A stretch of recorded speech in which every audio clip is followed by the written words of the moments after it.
अभी तक आपने गॉस थ्योरम का उपयोग करके एक समान रूप से आवेशित चालकतार के कारण तीव्रता का मान ज्ञात किया। अब नेक्स्ट इसका प्रयोग है एक समान रूप से आवेशित गोलीय कोष के कारण तीव्रता।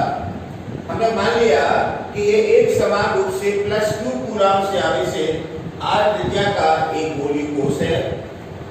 इस गोलीय कोष के केंद्र बिंदु O से r दूरी पर स्थित कोष के बाहर, कोष के सरफेस पर व कोष के अंदर किसी पॉइंट पर वैद्युत तीव्रता का मान ज्ञात करना है। मीन्स गॉस थ्योरम का उपयोग करके हम एक समान रूप से आवेशित गोलीय कोष के कारण कोष के बाहर, कोष के अंदर व कोष के सरफेस पर वैद्युत तीव्रता के मान को ज्ञात करना चाहते हैं। मान लिया हमारा कोई पॉइंट P कोष के बाहर है और इस P पॉइंट पर वैद्युत तीव्रता ज्ञात करनी है। तो अभी हम आपको बता चुके कि गॉस थ्योरम का उपयोग करके किसी भी पॉइंट पर तीव्रता का मान ज्ञात करने के लिए उस पॉइंट से गुजरता हुआ एक काल्पनिक सममित पृष्ठ खींचते हैं। ऐसे काल्पनिक सममित पृष्ठ को गॉसियन पृष्ठ कहते हैं। तो ये हमारा काल्पनिक सममित गोलीय पृष्ठ हो गया, जिसे गॉसियन पृष्ठ कहते हैं। इस P पॉइंट के अल्पविभक्त क्षेत्रफल वेक्टर dA और यहाँ पर यदि तीव्रता वेक्टर T हो तो इस काल्पनिक पृष्ठ से बद्ध संपूर्ण फ्लक्स का मान phi E equal to surface integral vector E dot vector dA के बराबर होगा। क्योंकि यहाँ पर वेक्टर E व वेक्टर dA एक दूसरे के अदिश हैं, तो कंफर्म है कि इसकी वैल्यू का मान E इंटीग्रल dA के बराबर हो गया।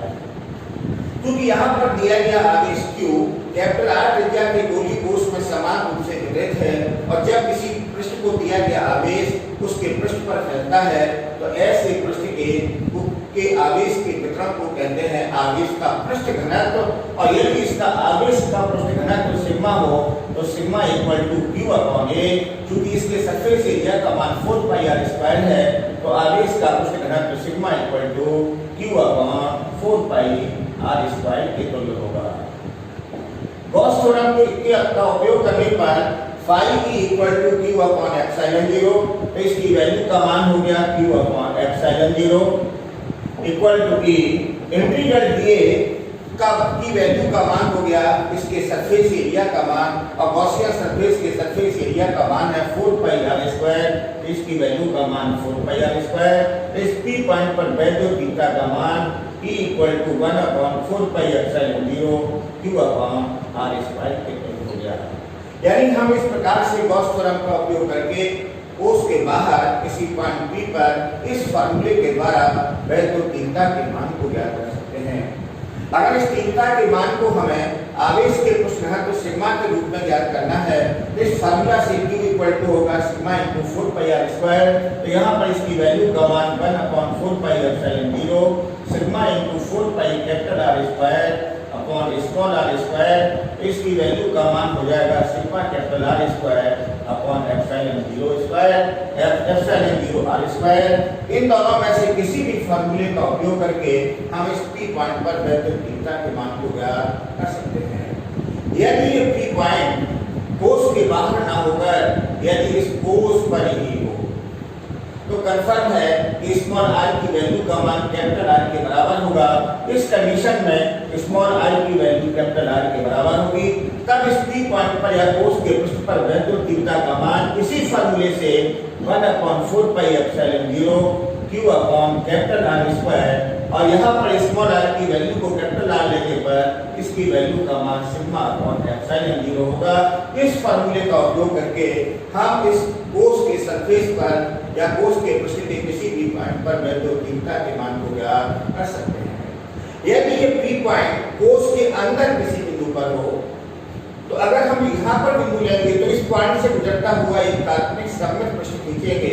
ऐसा ये खींचा गया ये काल्पनिक सममित पृष्ठ गॉसियन पृष्ठ कहलाएगा, और तब गॉस थ्योरम के अनुसार इस पृष्ठ से बद्ध संपूर्ण फ्लक्स का मान phi E equal to E integral dA के बराबर होगा।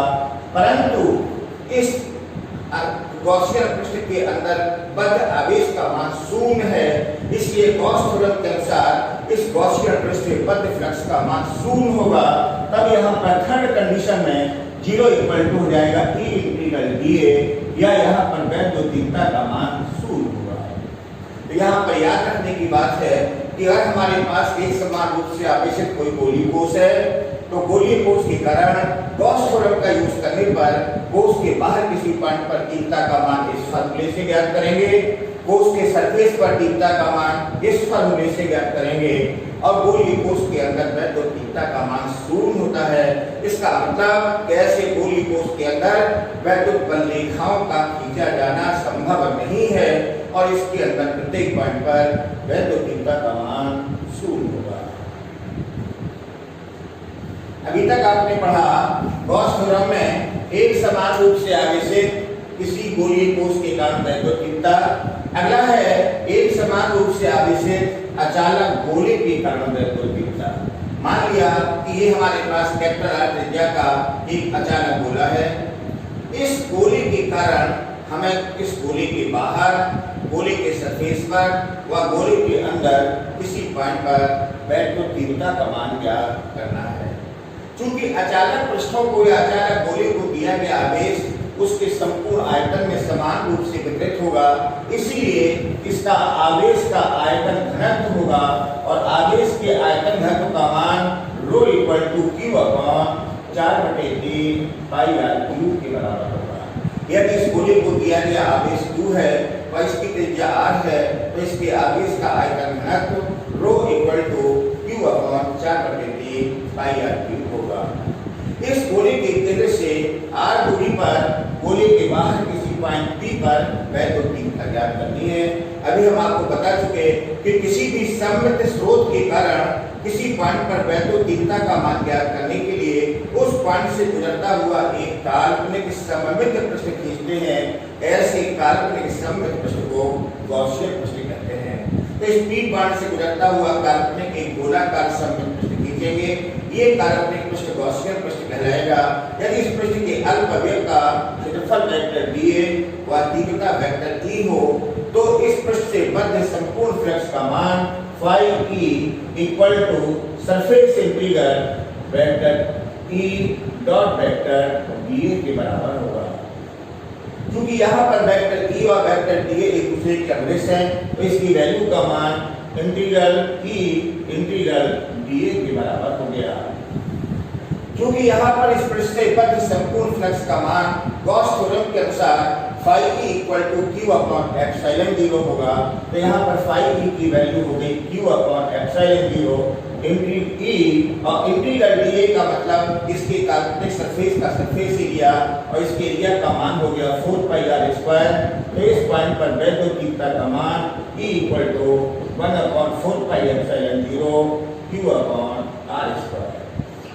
इस पॉइंट पर यानी इस गोले के बाहर किसी पॉइंट P पर वैद्युत तीव्रता का मान सेम वही प्राप्त हुआ जो गोलीय कोष के कारण किसी पॉइंट बाहर किसी पॉइंट P पर तीव्रता थी और इसका सेम मान 1/4πε0 Q/r² के बराबर होगा। लेकिन चूंकि यहाँ पर आवेश का आयतन घनत्व ρ है तो अगर Q की वैल्यू को यहाँ से हम रखें तो इसका वैल्यू का मान हो जाएगा 1/4πε0। यहाँ पर इसकी वैल्यू हो गई ρ × 4/3 πR³ अपॉन स्मॉल r²। यहाँ से इसको सॉल्व किया ये हो गया E = ये 4π से 4π कैंसिल हो गया, इसकी वैल्यू का मान हो गया ρ R³ अपॉन 3ε0 r²। इस फार्मूले का इस्तेमाल करके हम इस P पॉइंट पर वैद्युत तीव्रता के मान को ज्ञात कर सकते हैं। यदि ये P पॉइंट इस अचालक गोले के पृष्ठ पर हो तो उस कंडीशन में कन्फर्म है स्मॉल r की वैल्यू का मान कैपिटल R होगा। तो अगर इस फार्मूला में स्मॉल r की जगह कैपिटल R अप्लाई करें तो वैद्युत तीव्रता का मान E = 1/4πε0 Q/R² और यहाँ पर स्मॉल r की जगह कैपिटल R अप्लाई करने पर तीव्रता का मान ρr/3ε0 होगा। इस फार्मूले का उपयोग करके हम इस अचालक गोले के पृष्ठ पर वैद्युत तीव्रता के मान को ज्ञात कर सकते हैं। यदि ये P पॉइंट गोले के अंदर किसी पॉइंट पर हो तो मान लिया कि इस पॉइंट P की गोले के केंद्र से दूरी का मान r हो तो हम इस पॉइंट पर भी गॉस थ्योरम का उपयोग करके वैद्युत तीव्रता के मान को ज्ञात कर सकते हैं। यदि हम मान के चले कि यहाँ पर इस P पॉइंट से गुजरता हुआ खींचा गया काल्पनिक पृष्ठ है, ये गॉसियन पृष्ठ हो गया और इस पृष्ठ के भी अल्पविभव का क्षेत्रफल वेक्टर dA है और यहाँ पर वैद्युतीयता का मान वेक्टर E डैश के बराबर है, तो कंफर्म है कि इस काल्पनिक पृष्ठ से बद्ध संपूर्ण फ्लक्स का मान गॉस थ्योरम के अनुसार integral surface integral vector E dash vector dA के बराबर होगा। E डैश है इस खींचे गए काल्पनिक पृष्ठ पर वैद्युतीयता का मान और वेक्टर dA है इसके क्षेत्रफल वेक्टर का मान। अगर हम यहाँ पर वेक्टर फ्लक्स का मान निकालें तो चूंकि यहाँ पर आवेश पूरे गोले में समान रूप से वितरित है, तो कंफर्म है कि अगर इस अंदर के गॉसियन सरफेस से बद्ध आवेश का मान q डैश है, तो गॉस थ्योरम के अनुसार फाई E की वैल्यू का मान q डैश अपॉन एप्सिलॉन 0, यहाँ पर E डैश की वैल्यू का मान हमें निकालना है इंटीग्रल dA इस गॉसियन सरफेस का सरफेस एरिया और इसके सरफेस एरिया का मान 4 पाई r स्क्वायर होगा, तो यहाँ पर इसकी वैल्यू हो गई E dash into 4 pi r square, यानी E dash equal to 1 upon 4 pi epsilon 0 q dash upon r square. इस फार्मूले का उपयोग करके इसके अंदर किसी पॉइंट पर वैद्युतीयता के मान को ज्ञात कर सकते हैं। परंतु यहाँ पर आवेश पूरे गोले में समान रूप से वितरित है, इसलिए इन दोनों ही गॉसियन सरफेस के लिए आवेश का आयतन पृष्ठ घनत्व समान होगा, तो इस फार्मूले से ρ equal to q upon 4/3 pi r cube equal to q dash upon 4/3 pi small r cube. यहाँ पर स्मॉल r है अंदर के गॉसियन सरफेस की त्रिज्या और कैपिटल R है इस गोलीय चालक या इस आवेशित अचालक गोले की त्रिज्या। इन दोनों फार्मूलों को सॉल्व करने पर ये आपका कैंसिल हो गया, तो यहाँ से स्मॉल r क्यूब की वैल्यू हो गई small r cube equal to q dash r cube upon q के बराबर हो गया। या यहाँ से अगर हम q डैश की वैल्यू का मान निकालें तो q डैश की वैल्यू का मान हो गया q r cube upon capital R cube. इस q डैश की वैल्यू को अगर यहाँ रखा जाए तो थीटा की वैल्यू हो गई 1 अपॉन 4 पाई एप्सिलॉन 0, ये हो गया q r cube upon capital R cube into r square. यहाँ पर इसका मान हो गया 1 upon 4 pi epsilon 0 q r upon r cube. इस फॉर्मूले का उपयोग करके इस अचालक गोले के अंदर किसी पॉइंट पर वैद्युतीयता के मान को ज्ञात कर सकते हैं। इससे परिणाम निकला कि गोलीय कोश के अंदर प्रत्येक पॉइंट पर वैद्युतीयता का मान तो शून्य होता है, लेकिन अचालक गोले के अंदर वैद्युतीयता का मान शून्य नहीं होगा। अचालक गोले के केवल केंद्र पर ही वैद्युतीयता का मान शून्य हो सकता है, क्योंकि केंद्र पर r का मान शून्य होगा तो केंद्र पर तीव्रता का मान शून्य होगा, लेकिन इस अचालक गोले के अंदर प्रत्येक पॉइंट पर वैद्युतीयता होगी। लेकिन जैसे जैसे अचालक गोले के अंदर जाएंगे इस फॉर्मूले के अनुसार तीव्रता का मान r का मान घटता जाएगा तो तीव्रता का मान भी घटता जाएगा। अभी तक आपने गॉस थ्योरम का उपयोग करके किसी गोलीय कोश के कारण वैद्युतीयता का मान तथा किसी अचालक गोले के कारण वैद्युतीयता का मान ज्ञात किया। जब आपने किसी गोलीय कोश के कारण वैद्युतीयता का मान ज्ञात किया था तो किसी गोलीय कोश के कारण गोले के बाहर किसी पॉइंट पर वैद्युतीयता का मान 1 upon 4 pi epsilon 0 q upon r square होता है, जबकि सरफेस पर तीव्रता का मान 1 upon 4 pi epsilon 0 e equal to 1 upon 4 pi epsilon 0 q upon capital R square होता है और गोले कोश के अंदर वैद्युतीयता का मान शून्य होता है।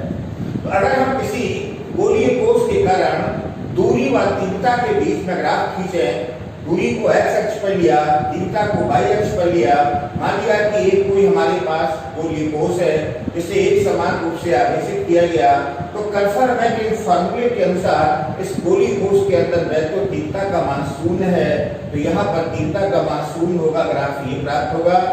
इसके सरफेस पर तीव्रता का मान अधिकतम है, तो इस पॉइंट पर ये तीव्रता का मान अधिकतम हो गया, यानी small r equal to capital R दूरी पर तीव्रता अधिकतम होगी। और जैसे जैसे हम कोश से बाहर की ओर जाएंगे तो इस फॉर्मूले के अनुसार r की वैल्यू बढ़ती जाएगी, तीव्रता का मान घटता जाएगा, अर्थात तीव्रता व दूरी के बीच खींचा गया ग्राफ इस प्रकार से चित्रानुसार प्राप्त होगा। अगर हमारे पास कोई आवेशित अचालक गोला है और उसके कारण हमें किसी पॉइंट पर तीव्रता ज्ञात करनी है, तो अचालक गोले के कारण भी बाहर किसी पॉइंट पर तीव्रता का सेम वही फार्मूला 1/4 पाई एप्सिलॉन 0 q/r² प्राप्त होता है। गोले के सरफेस पर तीव्रता का मान सेम वही गोली को लिए जो फार्मूला प्राप्त हुआ था 1/4 पाई एप्सिलॉन 0 q/R², परंतु इस अचालक गोले के अंदर वैद्युत तीव्रता का मान 1/4 पाई एप्सिलॉन 0 q/r³ होता है। यदि हम अचालक गोले के लिए तीव्रता व दूरी के बीच में ग्राफ खींचे, तीव्रता को y अक्ष पर, दूरी को x अक्ष पर लिया, तो कंफर्म है कि गोले के केंद्र पर इस पर r की वैल्यू 0 होगी, तीव्रता का मान 0 होगा। इस फार्मूले से E dash proportional r means surface तक जाने पर जैसे जैसे दूरी का मान बढ़ता जाएगा, तीव्रता का मान बढ़ता जाएगा, और जब हम सरफेस पर पहुंच जाएंगे तो सरफेस पर तीव्रता का मान मैक्सिमम हो गया, अधिकतम हो गया, और जब हम सरफेस से बाहर जाएंगे तो इस फॉर्मूले के अनुसार तीव्रता का मान वर्ग के व्युत्क्रमानुपाती घटेगा, तो खींचा गया ग्राफ तीव्रता व दूरी के बीच में चित्रानुसार प्राप्त होगा। ये हो गया गोली कोष के कारण वैद्युत तीव्रता व दूरी के बीच ग्राफ। ये हो गया अचानक गोले के कारण वैद्युत तीव्रता व दूरी के बीच खींचा गया।